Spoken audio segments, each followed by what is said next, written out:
Please sir. दोस्तों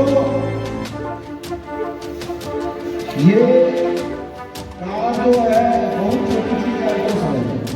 हमने कभी भी इसका सपना नहीं देखा था।